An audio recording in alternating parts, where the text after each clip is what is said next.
하나님이 이르시되 우리의 형상을 따라 우리의 모양대로 우리가 사람을 만들고 그들로 바다의 물고기와 하늘의 새와 가축과 온 땅과 땅에 기는 모든 것을 다스리게 하자 하시고 3장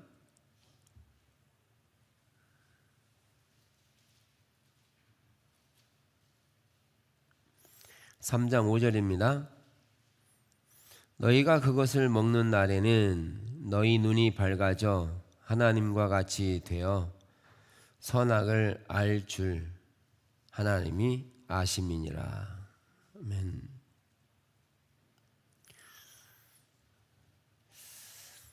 우리가 선교적인 백성, 선교적인 교회에 대해 나누고 있습니다. 우리 교회가 살아갈 방향들이 선교적인 교회인 것이죠. 특별히 선교적인 교회는 우리가 구속을 말할 때, 우리가 구원받는 것을 말할 때 영적 구원만을 말하지 않고 모든 삶의 영역까지 구원을 포괄적으로 이해해야 한다는 겁니다. 우리가 구원을 포괄적으로 이해하지 않으면 우리가 구원받은 것은 단순히 교회 안에서의 생활, 또 그리스도 안의 지체들 간에 서로 모임은 되겠지만 삶의 영역으로 나아가면 그것이 열방에게 복이 되지 않고 덕이 되지 않고 또 본이 되지 않기 때문에 하나님께서 우리를 부르신 목적이 아님을 알 수 있어요. 하나님께서 아브라함을 부르셨을 때 하나님이 아브라함에게 복 주고 너를 통해 열방이 복을 받게 하실 것을 말하잖아요. 그러면 우리가 구원 말하는 것은 우리가 개인적인 영적 구원만을 말하는 게 아니고 삶의 모든 영역이 다 구원의 영역이다 라는 것을 이해하셔서 우리가 삶을 살아갈 때도 그 모든 삶의 영역이 주님의 일로 여겨져야 한다는 것이죠. 그래서 모든 일을 대할 때 주님의 일로 대하면서 일터에서도 주님의 일이고요, 사람들과의 관계도 주님의 이름을 기억해야 되고요. 그래서 단순히 예배라고 하는 의식만이 신앙생활이 아니라 우리의 언어나 생활이나 삶의 모든 영역이 다 구원의 영역임을 기억하셔야 합니다. 이게 나누어지지 않도록 해야 하고요. 그러기 위해서 하나님은 지난주에 말씀드린 것처럼 창조하셨다라고 말하셨어요. 하나님이 창조하셨다. 하나님이 창조하셨을 때 하나님은 온 우주 만물을 창조하시고 나서 그리고 아담을 만드시고 그리고 하와를 만드시고 보시기에 심히 좋았다 이렇게 말하죠. 근데 하나님이 창조하시고 나서 아담 홀로 있는 것이 보기 좋지 않았어요. 그래서 하와를 만든 거거든요. 또한 하나님이 창조하실 때 네 가지 면에서 관계로 창조하신 것을 말씀드렸어요. 첫째는 하나님과의 관계를 위해서 우리를 창조하신 거예요. 하나님은 스스로 존재하시는 분이신데 왜 하나님이 창조하셨을까요?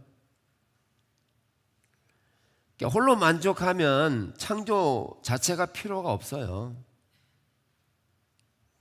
근데 하나님이 창조하신 것은 하나님 스스로 존재하시는 분이 하나님이 만드신 모든 창조물과 그에 속한 인간이 하나님과의 어떤 관계를 형성함으로 하나님과 인간, 하나님과 자연 모든 관계 속에서 하나님은 그것으로 인해 기뻐하며 즐거워하며 이런 관계로 하나님이 창조하셨다는 거예요.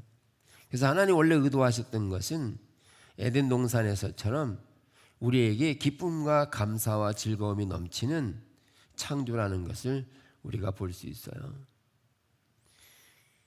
그리고 하나님이 우리를 관계를 창조하셨을 때 하나님과의 관계가 그렇고요.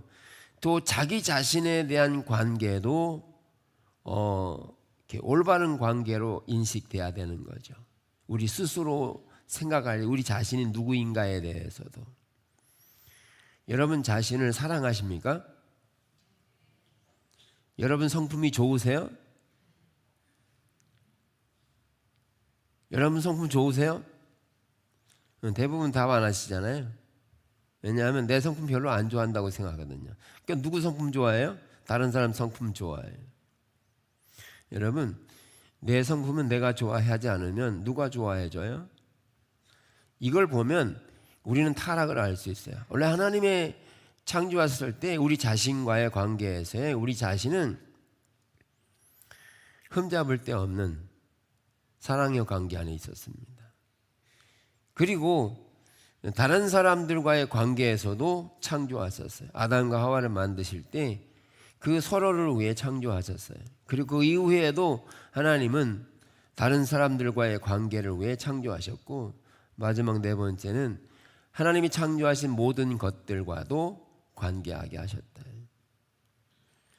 그래서 하나님이 창조하신 모든 것들이 우리에게 필요를 주고 유익을 주고, 그리고 창조된 모든 것들이 스스로 그렇게 창조된 대로 살아갈 때 그 창조된 피조물 자체가 즐거워하는 거죠. 그러니까 우리가 여러분들 채소를 먹고 이렇게 하나님이 창조하신 모든 것들을 누리잖아요. 그 누릴 때 여러분 채소가 이렇게 먹혀줌으로 기뻐하는 거 아세요? 상체가 먹혀질 때 상체가 좋아하는 거 아세요? 여러분 고기 드실 때 고기가 여러분들을 이렇게 즐겁게 하도록 창조된 거 아세요? 하나님께서 창조대 하실 때 우리 보고 그걸 다스리고 정복하며 먹고 마시게 했어요. 그런데 그 자연 만물들은 우리의 유익을 위해 창조해. 그런데 그 자연들이 우리에게 그렇게 서포트해 줌으로 인해서 우리로 즐겁게 하셨어요. 그래서 자연 만물을 잘 다스리고 관리해야 되는 거예요. 자, 그런 점에서 하나님이 창조하신 것을 네 가지로 설명했고요. 네 가지 중에서 중요한 게 우선순위가 중요하다고 그랬죠. 왜? 우리가 하나님과의 친밀한 관계가 우선 중요하고, 그 다음에 자기 자신, 다른 사람과의 관계, 그리고 자연과의 관계, 이런 네 가지 요소들이 순서를 따라 우선시돼야 한다 하는 거고요. 근데 하나님 관계가 안 되면 자신을 사랑하는 거 안 됩니다. 그리고 자연도 기쁘지 않아요. 다른 사람도 사랑하지 못하게 돼 있어요. 그래서 우선순위가 중요하다. 그래서 하나님이 창조하신 목적은 이처럼 관계로 창조했음을 볼 수 있다는 거죠. 관계로 창조하셨다. 자, 그래서 성경을 네 가지 면으로 보잖아요. 창조와 타락과 구속과 회복에 대한 네 가지로 설명하면서 하나님이 창조하신 의도가 그렇고요. 그런데 창세기 3장으로 넘어가면 타락이 오죠.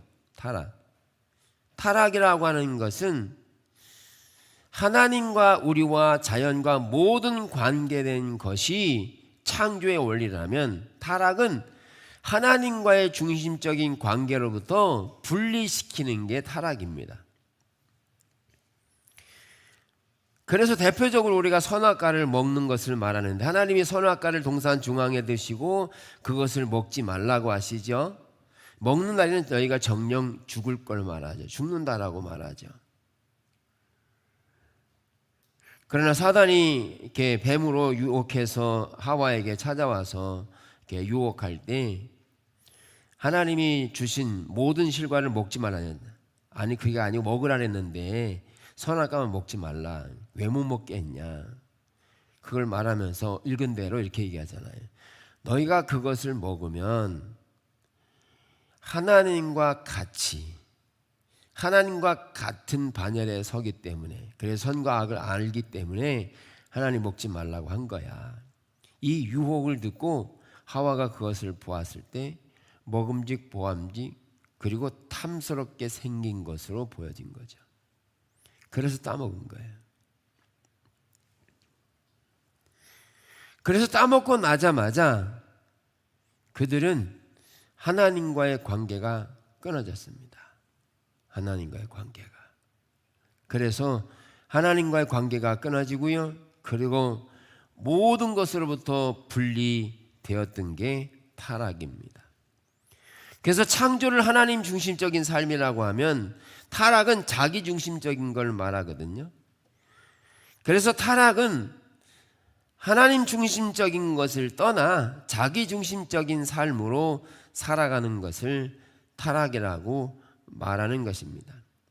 이런 타락이 왔기 때문에 조화스러웠던 창조가 부조화를 이루고, 질서가 있었으나 타락으로 무질서가 생기고, 생명과 복이 창조에 있었으나 타락 이후에는 사망과 저주가 있게 되는 형태로 바뀐 게 타락입니다. 그래서 우리가 살고 있는 지금의 삶에는 그 죄악이 관영할 뿐만 아니라 죄악이 주도하는, 세상이 주도하는 그런 가치관과 문화를 형성하고 있는 게 우리의 현실인 거죠. 이것을 다른 말로 말하면 하나님과 분리된 것, 타락은 결국 죄로 인해서 하나님과의 관계가 단절돼 버린 걸 말해요. 하나님과의 관계가 끊어져 버렸어요. 끊어져 버린 것은 다시 만날 수가 없고, 그로 인해서 하나님의 임재에서 쫓겨나 버렸습니다. 그러니까 하나님의 에덴 동산에 이렇게 하나님 임재 가운데 함께 있었는데, 그 죄로 인해서 그 임재 동산에서 축출당했습니다. 쫓아냈습니다. 그래서 하나님의 임재 가운데 들지 못하게 하셨고요. 그리고 자신과의 관계도 깨어졌고요. 다른 사람과의 관계도 깨어져서 가까운 사람, 부부관계, 국제적인 관계, 다양한 형태의 관계들이 깨어져서 온갖 세상에는 시기와 질투와, 그리고 정치, 경제, 교육, 문화, 군사 모든 영역에 있어서 서로 싸움과 분쟁이 끊이지 않는 형태로 흘러갔고요. 땅은 엉겅퀴를 내면서 인간이 고통을 느껴야 먹게 되는 상황을 맞이하게 된 거죠.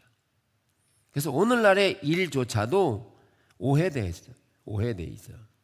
원래 하나님이 일을 우리에게 주실 때 일하라고 주신 거예요. 왜냐하면 하나님이 다스리고 정복하라고 할 때 일하라고 하신 거거든요.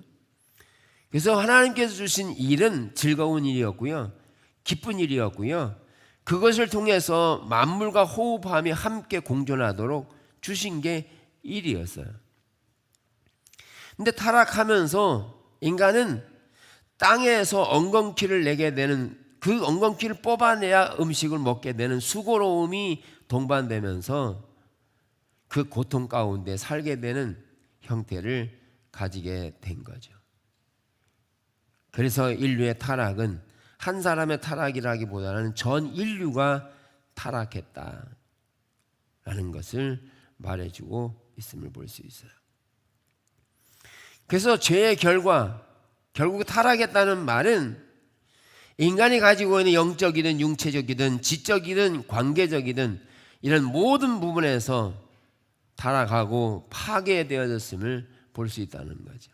즉 타락은 모든 관계가 깨어진 걸 말하고 있는 거예요. 깨어진 관계.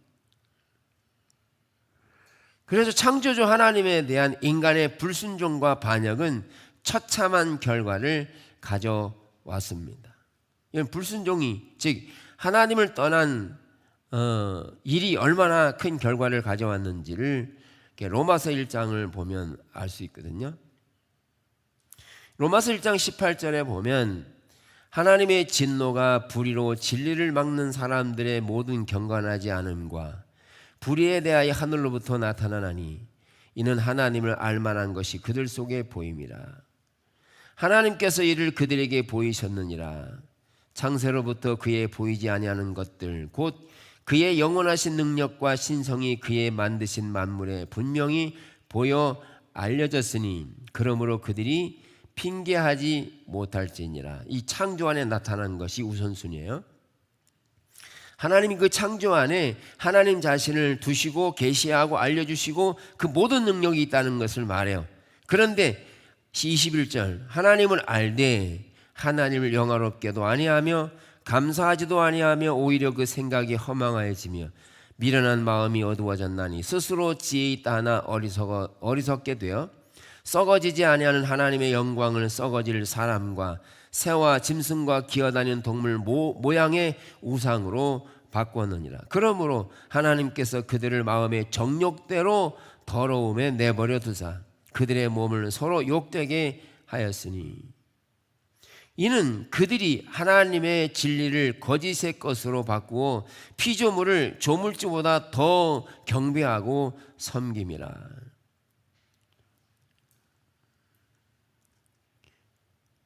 그러면서 그 이후에도 다양한 죄를 드러내고 있는데 곧 모든 불의, 추악, 탐욕, 악의가 가득한 자여, 시기, 살인, 분쟁, 사기, 악독이 가득한 자여, 수군하는 자여, 비방하는 자여, 이런 다양한 일들을 말하고 있거든요. 이게 어디서 왔느냐? 타락한 결과라는 거죠. 그들이 타락한 결과로, 죄의 결과로 주어진 일들이 지금 열거된 내용들이에요. 그러면 우리 주변에서 일어나는 많은 일들은 왜 주어졌느냐? 인간이 하나님으로부터 분리되고 타락함으로 인해서 이런 일들이 생겨난 죄의 형태들임을 우리가 볼 수 있다는 거죠.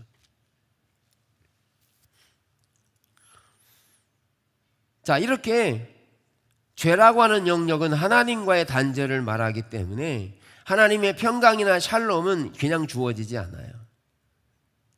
왜? 하나님과 관계가 깨어졌기 때문에.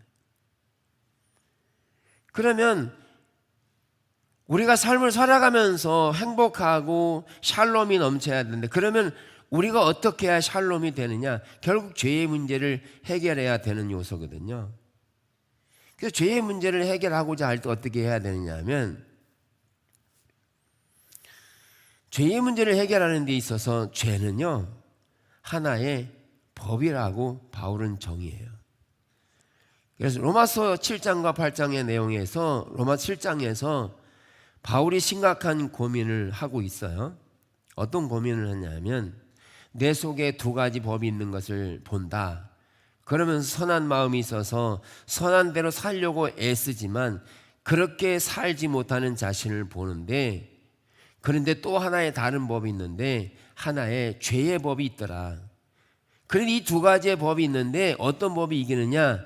죄의 법이 의의 법을 사로잡아서 죄의 법 아래로 끌고 오는 것을 자신이 느끼는 거예요. 그러니까 선하게 살려고 하는데 자꾸 악해지는 자신의 모습을 보는 거죠. 이런 거죠. 사랑하려고 하는데 사랑하지 못하는 자신을 보고 계속 더 미워지고요, 더 시기 질투하는 모습을 본 거예요. 그러니까 바울이 나중에 이렇게 말해요. 오호라 나는 공고한 사람이로다. 이 사망의 몸에서 누가 나를 건져주랴. 해낼 길이 없는 거예요. 그래서 죄는요, 우리가 인식할 때 법이라는 걸 기억하셔야 합니다. 죄는 법입니다. 우리나라에 법을 만드는 기관이 입법기관이죠. 즉 국회의원들이 법을 만들어요. 국회의원들이 국회에서 법을 하나 만들어 버리면 그 법을 모든 국민이 지켜야 됩니다. 입법기관이라서. 행정부, 사법부가 그거를 단지하는 게 아니라 법을 만들어 버리면 그 법을 지켜야 돼요. 그걸 바꿀 길이 없어요. 그러면 법이라고 하는 요소는 그 스스로 법기관이라서, 법이라서 이길 길이 없는데 이길 수 있는 유일한 길이 법은 법으로 이겨야 합니다. 법은 법으로 이겨야 돼. 그래서 로마서 8장에서 바울이 그에게 죄를 이기는 법을 설명하면서 1절에 이렇게 말해요. 그리스도 예수 안에 있는 자에게는 생명과 생명의 성령의 법이 죄와 사망의 법에서 그를 해방시켰다 그래요. 즉 죄와 사망의 법에서 우리를 구원해 준 법이 뭐냐? 그리스도 예수 안에서의 법입니다. 그리스도 예수가. 그러면 예수님께서 어떻게 사망의 법, 죄의 법을 이겼느냐? 법은 법으로 이긴다고 그랬는데 예수님께서는 죄의 법에 해당하는 사망을 뒤집어 쓰셨습니다. 사망이 요구하는, 죄의 법이 요구하는, 죄의 싹은 사망이니까 죄가 요구하는 사망을 예수님이 십자가에 지셔서 대가를 치르셨습니다. 더 이상 예수님은 사람들이 지고 있는 죄의 법 아래 갇히지 않고 사망의 법이 요구하는 죽음을 죽으셨기 때문에 이제 사망의 법이 힘이 없어졌어요. 왜? 죽었기 때문에. 여러분, 이런 예를 들면 쉬워요. 여러분들 사기죄로 3년형 받았어요. 그래서 3년 동안 감옥에 살았어요. 그러면 감옥에서 어떻게 해요? 내보내주죠. 나 안 나갈 거야. 그래도 어떻게 해요? 나 여기서 살 거야. 그래도 떠밀어야 돼요. 네, 안 나가면 또 법에 걸리거든요. 그러니까 3년 옥고를 치르면 반드시 나가야 합니다. 안 나갈 수가 없어요. 자, 보세요. 죄의 법이, 즉 거기에 죄의 법에 대한 사망이 예수님의 십자가를 통해서 대속으로 죽으셨습니다. 이 죄의 법의 대가를 치르셨어요. 그러면 죄의 법은 더 이상 실효가 없고 죄의 법을 적용할 길이 없어요. 그래서 그리스도 예수 안에서 사망이 더 이상 왕노릇 못하는 겁니다. 더 이상 사망이 그리스도 안에 있는 자들에게서 힘을 발휘할 수가 없습니다. 오히려 죄의 법은 떠밀어야 돼요. 죄의 법은 더 이상 그리스도 안에서 힘을 발휘하거나 능력이 되지 못하고 오히려 죄의 법은 그리스도 안에서 완전히 폐기가 되는 거죠. 이게 그리스도 안에 있는 거예요. 그래서 우리는 이 땅에 죄로 만연한 이 땅에 살아가지만 그 죄 가운데서 십자가가 이미 우리의 영적인 구원이든 삶의 영역에 대한 부분이든 이미 죄의 대가를 지불하셨고 예수님이 그렇게 살도록 구원받은 백성이 되도록 그리스도 안에 우리를 부셨어요. 그래서 우리는 이 땅에 살아가면서 샬롬하면서 살아갈 수 있도록 하나님 우리를 새롭게 재창조하셨습니다. 이게 아멘이 돼야 합니다. 이게 복음이거든요. 근데 문제는 죄에서 사망의 법에서 우리를 자유케 하게 하신 것이 십자가인데 이 십자가는 이론이 아니라는 거예요. 예수님이 죽은 것은 예수님이 죽은 거지.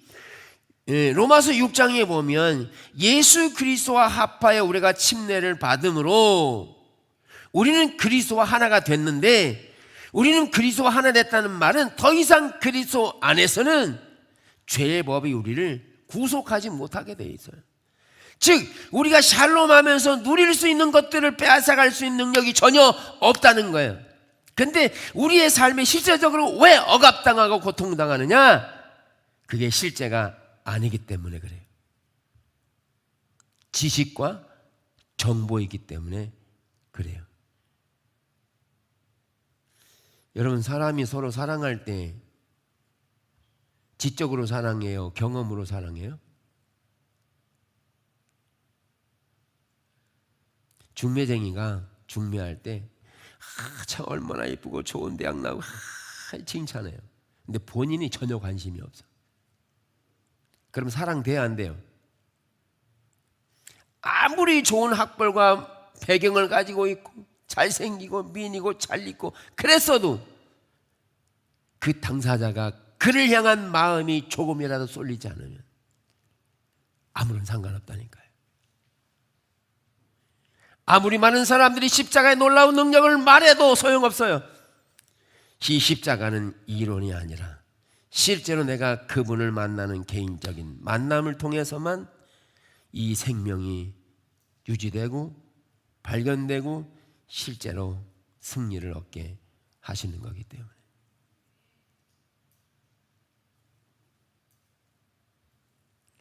우리가 지금 타락한 세상에 살고 있어요. 이 타락한 세상에 살고 있으면서 우리는 하나님의 샬롬을 누리느냐? 대부분 못 누린다는 거. 왜? 그 예수 그리스도를 아는 게 단순히 지식에 불과하기 때문에 그분을 개인적으로 경험하는 자리로 가야 합니다. 그러면 개인적으로 하나님을 경험하지 못하면 십자가의 능력은 그에게 아무런 의미가 없어집니다. 아무런 의미가 없어져요. 그래서 우리가 경험을 하려면 우선적으로 지적인 동의와 더불어서, 그래서 성경을 읽으면서 성경이 그러한 분인가 해서 연구하기 시작하고 그분을 개인적으로 알려고 만나야 되고 추구해야 되고 원해야 되고, 그래서 내 마음에 드는 사람을 보았어요. 그럼 어떻게 하죠? 그런가 보다고 그냥 지나쳐 버리지 않죠? 주시해서 보고, 그리고 다양하게 볼 뿐만 아니라 같이 있고 싶어지고 자꾸 마음이 가죠. 그래서 한 이야기 한 이야기를 귀 속에 담아 들으려고 하고 생각하고 이렇게 집중하기 시작하는 거죠. 집중하기 시작. 그러면서 관계를 시작하고 그 관계로 더 나아가서 서로를 알게 되고 경험하게 돼서 사랑의 관계를 형성하게 되는 거죠. 오늘날 우리의 신앙은 지적인 동의에 불과한 경우들이 너무 많아요. 저를 비롯해서 우리의 신앙이 지적인 동의. 하나님이 어떤 분이라고 우리는 다 전능하신 하나님이라고 말하지만 실제로 전능하신 하나님을 문제 앞에서 인식하고 그 가운데서도 평안하고 샬롬하느냐고. 다시 말하면 오늘날 우리가 타락한 세상에 살면서 나를 통치하는 것이 창조주의 하나님의 능력이 아니라 타락한 세상 가치관, 자기중심적인 그런 세계관이 나를 통치하고 있기 때문에 겉으로는 주님을 믿는 것 같고 예배도 드리고 기도할지 모르지만 삶의 통치에서는 결국 죄가 나를 통치해버리는 형태로 가고 있는 우리의 삶에 신앙의 갈등 느끼지 않아요? 예배는 드리는데 기도를 하는데 승리는 없어요. 기도는 2시간 했는데 삶에 가서 용서되지 않아요. 미움만 더 발생해. 더 많이 기도해야 되나요? 더 많은 기도가 아니라 하나님이 그리스도가 인격체라는 사실을 모른 채 지식에만 동의한 거죠. 그래서 야고보서가 말하잖아요. 그런 믿음은 귀신도 가지고 있다고. 귀신도요, 하나님은 전능하신 하나님인 줄 알아요. 그렇다고 해서 귀신이 하나님 앞에 벌벌 떠나요? 안 떨어요. 만약에 귀신이 하나님이 누구인지를 정말 알면 어떻게 하겠어요? 두려워서 못하죠. 근데 귀신은 그러지 못한다는 거죠. 다시 말해서 귀신이 가지고 있는 지적인 동의에 그쳐버리면 우리 신앙은 하나님과의 관계에서 떨어진 타락한 세상에서 타락의 삶을 살아가는 현실을 맞이하고 고통은 계속될 거라는 거죠. 자유가 없이. 하나님의 어떤 위로도 없는 거죠.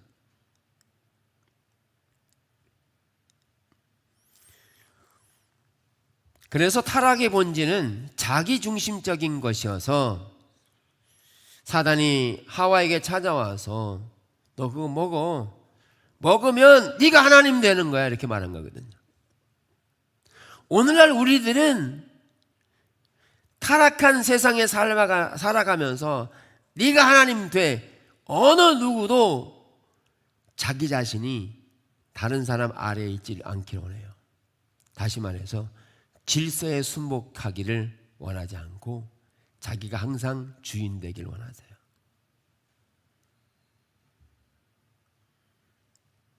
사단은 그걸 좋아해요. 그래서 타락의 본질은 자기가 왕이 되는 겁니다.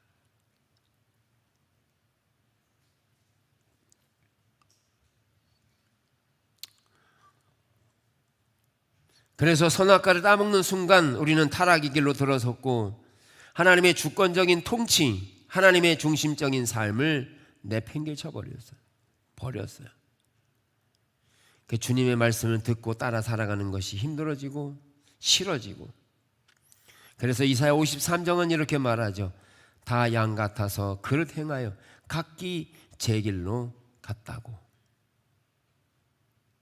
그런데 예수 그리스도는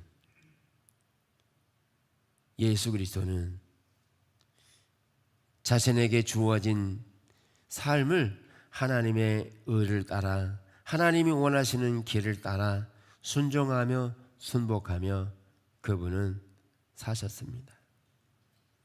사람들이 볼 때 예수님이 십자가에 죽는 거요, 가장 부끄럽고 수치스럽게 여겼습니다. 예수님 십자가에 죽는 거 가장 불쌍한 자라고 여겼어요. 더 나가서 사단이 예수님 십자가에 못 박음으로 승리한 줄 알았죠. 사람들이 다 각기 제 길로 갔지만 예수님께서는 하나님이 원하시는 길로 가심으로 당시의 사람들이 부끄러움과 수치와 창피스러움으로 여겼던 그 십자가가 사망의 대가를 지불하고 부활하고 다시 일어나심으로 주님은 모든 권세를 다시 사단으로부터 가져와서 주님이 통치하신 나라를 회복하시고 우리에게 다시 그 모든 권세를 우리에게 재창조해서 주셨습니다. 우리에게 다시 십자가에서 죄의 모든 권세를 이기신 부활의 능력으로 그 예수 그리스도의 능력을 고린도후서 5장 17절에 말한 것처럼 새로운 피조물로 우리를 만들어서 구원받은 백성이 주님께서 가지신 권세를 마태복음 28장에 하늘과 땅의 모든 권세를 다시 주시면서 너희는 가서 모든 민족에게 가르쳐 지키게 하라. 우리에게 다시 주셨습니다. 이제 우리는 갓길로 제 길로 갈 게 아니라 우리는 그리스도와 더불어 그리스도 안에서, 즉 이론이 아니라 실제적으로 모든 구원의 삶의 영역이, 여기서 예배를 드리든 아니면 집에 가서 밥을 먹든 누구를 만나든 일터에서든 모든 영역들이 그 일이 주님의 이름을 기억하고 내가 그들을 어떻게 대해야 될지 어떻게 말을 해야 될지 등 모든 영역들이 다 구원의 영역임을 인식하고 거기 하나님 없는 것처럼 행동하지 말라는 거죠. 거기 하나님 계신데 없는 것처럼 행동하지 말라. 이거요, 사실 리더들 만나봐도 이런 일 너무너무 비자합니다. 하나님 없는 것처럼 말하고 행동한다는 거죠. 그래서 하나님 여기 안 계시냐라고 물으면 짜증낸다니까요. 뭐 여기까지 와서 그런 말 하냐고 그래요. 아니 여기 하나님 안 계시냐고요. 하나님 전능하다면서요.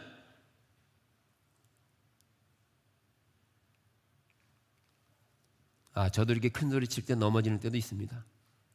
안 넘어지는 거 아니고요. 배워가는 거죠. 그만큼 우리가 심각한 상태에 있을 뿐만 아니라 우리가 살고 있는 문화가 왜 세속화되어야 되느냐? 그리스도인들이 빛을 잃어버렸기 때문인 것이죠. 새벽에 요한복음 1장 강의하면서 1장에서 이렇게 말해요. 빛이 왔어요. 그 그 빛이 어둠을 비추되 어둠이 깨닫지 못했다 이렇게 기록하고 있어요. 근데 물리학적으로 이상하지 않아요? 여기 이게 전등이 켜졌잖아요. 켜지면 이게 밝아요. 근데 안 켜지면 어두울 텐데 빛이 비쳤는데도 어두운 거예요. 물리적으로 이해 안 돼요. 그런데 거기에 깨닫지 못했다라고 하는 단어 속에 뭐가 포함되어 있냐면, 왜 빛이 비쳤는데 깨닫지 못했냐면 그 어두움이 자기가 가지고 또는 추구하는 가치관, 삶의 영역들이 하나님이 아닌 자기가 원하는 것들이었어요. 그러니까 예수님께서 오셔서 바리새인 사두개인들에게 너희가 스스로 빛이라고 생각하느냐? 그러니까 맹인들을 들면서 육체적인 맹인은 아는데 너희는 소경이다라고 말할 때 그들이 깨달았냐고요? 몰랐다고요? 왜 몰랐냐고요? 주님이 너희들에게 향하여 그들을 향하여 소경이라고 말하는데 왜 자신이 소경인 줄 몰랐을까요? 그들이 지금 추구하고 바라보고 사로잡는 게 주님이 의도하신 빛이 아니었어요. 그들이 원하는 것은 자기중심적인 이해와 생각이었어요. 근데 왜 못 깨달았느냐? 그들은 의식을 들였기 때문에 빛이라고 생각했어요. 근데 삶은 어떻게 살았는데요? 사는 삶에서는 가난한 자들의 재판을 불리하게 했어요. 그러니까 재물을 많이 주면 재판을, 가난한 자들을 줄 게 없으니까, 뇌물을 줄 게 없으니까 가난한 자들에게 재판을 불리하게 만들어버려요. 가난한 자를 돕지 않아요. 고아와 과부를 신원하지 않아요. 실제의 삶은 장사를 해도 올바른 방법을 따라 하지 않아요. 그런 삶을 보시면서 그들의 삶은 엉망이라는 거죠.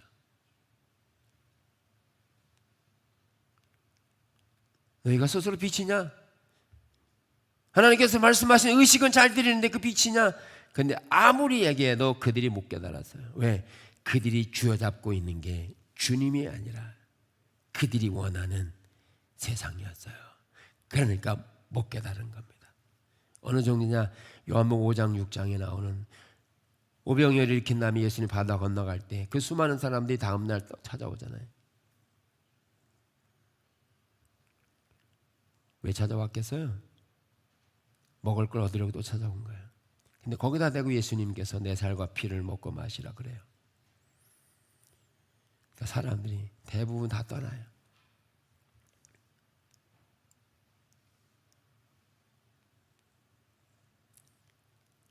예수님 제자들에게 무슨 너희도 가느냐?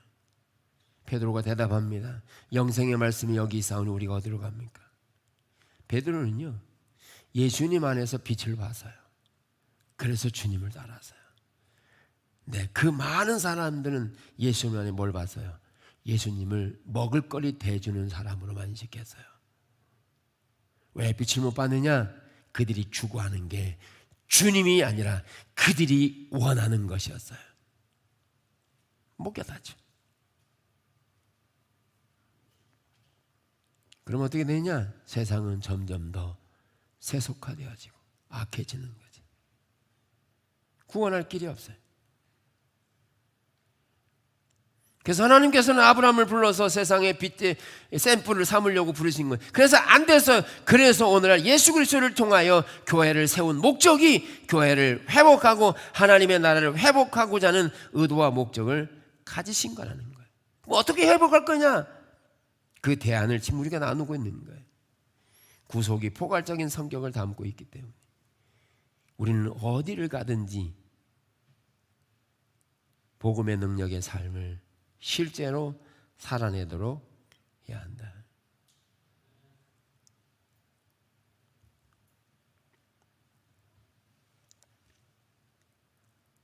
그래서 하나님이 우리와 함께 계시며 임재하시며 능력으로 역사하시는 것을 보게 되는데, 요한계시록 21장에서는 보라, 하나님의 장막이 사람들과 함께 있으며 하나님이 그들과 함께 계시리니 그들은 하나님의 백성이 되고 하나님은 친히 그들과 함께 계셔서 모든 눈물을 그 눈에서 닦아주시니 다시는 사망이 없고 애통하는 것이나 곡하는 것이나 아픈 것이 다시 있지 아니하리니 처음 것들이 다 지나갔습니다.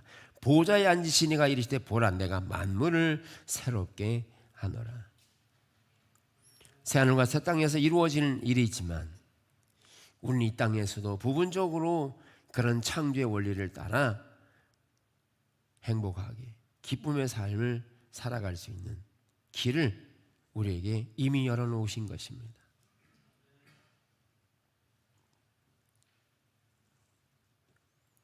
그래서 우리는 어떻게 살아가야 됩니까? 그냥 왔다 갔다 예배만 드리면 되는 거니까요? 아니죠. 우리는 주님이 말씀하신 길을 따라 실제적으로 예수 인격체이신 예수 그리스도와 함께 우리의 삶을 그 능력으로 살아가야 될 걸 말하고 있죠. 그래서 인식해야 될 게 구원이 단순히 영적인 구원만을 말하는 게 아니고 삶의 포괄적인 내용을 다 담고 있다는 사실을 기억하고 삶을 살아갈 때 의도적으로 의식적으로 우리가 성경적인 언어와 가치관들을 심도록 해야 한다는 거죠. 그래서 제가 예를 들었잖아요. 막 화내려고 할 때 어떻게 하라고요? 막 화가 나려고 그래. 그러면 성경적인 백성은 이게 성경적인 언어인지 성경이 말하라고 하는 말인지 일단은 화내기 전부터 하나님 생각해보고 이게 옳은 건지 아닌 건지를 확인하고 그 다음에 화내라고. 할렐루야. 잠깐 내가 지금 화내려고 하는데 생각해보고 화낼게. 우습죠. 의도적으로 의지를 가지고 그렇게 통지해야 되는 제동을 걸어야 되는 게 뭐냐면 하나님께서 거기에 계시기 때문에 하나님을 두려워함으로 사랑하려고 하는데 사랑이 안 돼요. 하나님 잠깐만. 하나님 제가 사랑하려는데 안 되거든요. 어떻게 해야 돼요? 자꾸 애쓰면서 은혜를 구하고 찾고 해야 한다는 거예요.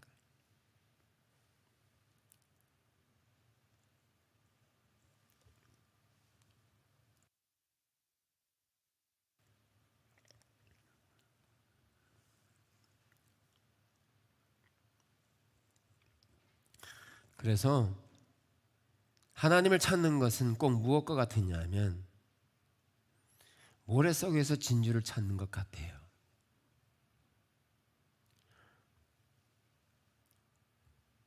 모래 속에 진주 찾는 것 같아요. 처음에는 막 찾는데도 안 보여. 찾는 속도가 다를 수 있어요. 근데 진주를 하나 발견해요. 그리고 그렇게 지속적으로 주님을 찾기를 구하기 시작하면 주님을 찾는 일이 더욱 가깝게 쉬워지기 시작합니다. 왜? 그분을 알아가기 시작하기 때문에 점점 더 가까워지기 시작하는 거죠. 안 찾으면 한 번 찾기는 어려워요. 그래서 우리는 이대로 살다가 말 것인가? 아니라는 거예요. 반드시 하나님은 우리를 회복시키기를 작정하셨습니다. 그래서 우리가 그 길에 서기를 원하는 거고요. 하나님께서 우리에게 말씀하신 그 길을 따라서 삶을 살아가도록 성경이 말하는 내용들을 살펴보는 것입니다. 창조했고 타락했는데 하나님은 다시 하나님의 백성들을 그리스도 안에서 회복시키고자 하는 열망이 있습니다. 반드시 우리는 회복되어져야 합니다.